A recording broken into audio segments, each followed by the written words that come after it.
Hello morning. അപ്പൊ Anita miss ആണ്. അപ്പൊ നമുക്ക് ബേസിക് ആയിട്ട് കുറച്ച് സയൻസ് പഠിക്കാം അല്ലെ.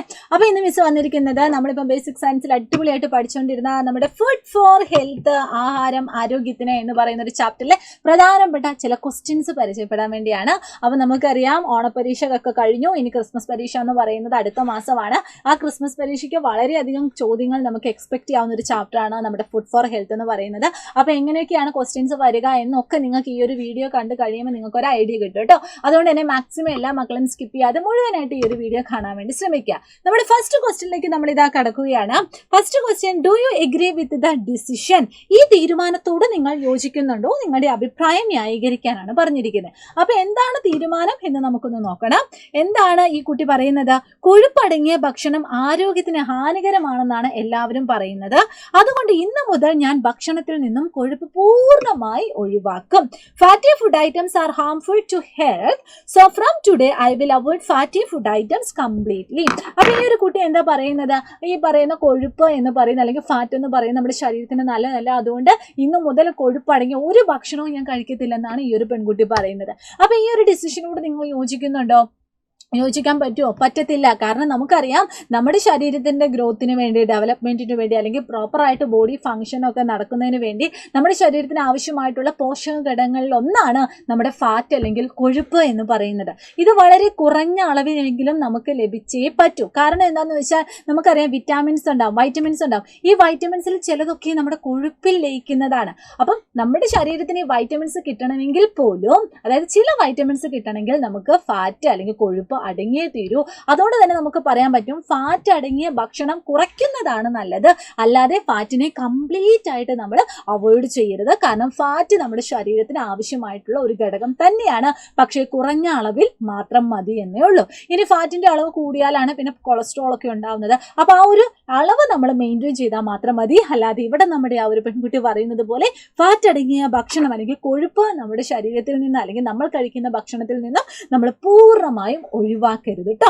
ഇനി അടുത്ത ചോദ്യം ഇതാണ്, ഒരു ഭക്ഷ്യവസ്തുവിൽ കൊഴുപ്പ് അടങ്ങിയിട്ടുണ്ടോ എന്ന് കണ്ടെത്തുന്നത് എങ്ങനെ? ഫാറ്റിന്റെ ഡിറ്റക്ഷൻ എങ്ങനെയാണ്? നമ്മൾ എപ്പോഴും പറയുന്ന ഒരു ഉദാഹരണമാണ് അല്ലെ പഴംപൊരി. ഈ പഴംപൊരി നമ്മളൊരു പേപ്പറിൽ വെച്ചാൽ കുറച്ച് കഴിയുമ്പോൾ ആ പേപ്പർ നിറച്ചും എന്താണ് ഒരു ഓയിലി ആയിട്ട് മാറും. അതിന്റെ അർത്ഥം എന്താണ്? ആ ഓയിൽ കണ്ടന്റ് എന്ന് പറയുന്നത് ആ ഒരു ഭക്ഷണ പദാർത്ഥത്തിൽ ഫാറ്റിന്റെ പ്രസൻസ് നമുക്ക് കാണിക്കുന്നതാണ്. അപ്പൊ കൊഴുപ്പുണ്ടെങ്കിൽ അല്ലെങ്കിൽ കൊഴുപ്പിനെ എങ്ങനെയാണ് നമ്മൾ ഡിറ്റക്ട് ചെയ്യുന്നത്? ഭക്ഷ്യവസ്തു ഒരു പേപ്പറിൽ ഉരയ്ക്കുക. ഉണങ്ങിയ ശേഷം പേപ്പറിൽ എണ്ണയുടെ പാട് കാണുന്നുണ്ടെങ്കിൽ ആ ഭക്ഷ്യവസ്തുവിൽ കൊഴുപ്പ് അടങ്ങിയിട്ടുണ്ട് എന്ന് നമുക്ക് മനസ്സിലാക്കാം. Okay, rub any food item on a paper. If the paper is oily even after it is dried, we may conclude that the food contains fat. അപ്പം ഫാറ്റിന്റെ ഡിറ്റക്ഷൻ എങ്ങനെയാണെന്ന് നമ്മൾ പറഞ്ഞു. അതിന്റെ കൂടെ തന്നെ നമ്മൾ ഈ ഒരു ചാപ്റ്ററിൽ നമ്മൾ സ്റ്റാർച്ച് എങ്ങനെയാണ് ഡിറ്റക്ട് ചെയ്യുന്നത്, പ്രോട്ടീൻ എങ്ങനെയാണ് ഡിറ്റക്ട് ചെയ്യുന്നത് നമ്മൾ പറഞ്ഞിട്ടുണ്ട്. അതും കൂടി ഈ ഒരു അവസരത്തിൽ നിങ്ങളൊന്ന് ഓർത്തെടുക്കുക കേട്ടോ. അപ്പൊ എന്താണ്? ഡീപ്പ് ബ്ലൂ കളർ ആണ് ഫോം ചെയ്യുന്നതെങ്കിൽ അത് എന്തിന്റെ ആ ഒരു ഡിറ്റക്ഷൻ ആണ്? സ്റ്റാർച്ചിന്റെ ഡിറ്റക്ഷൻ ആണ്.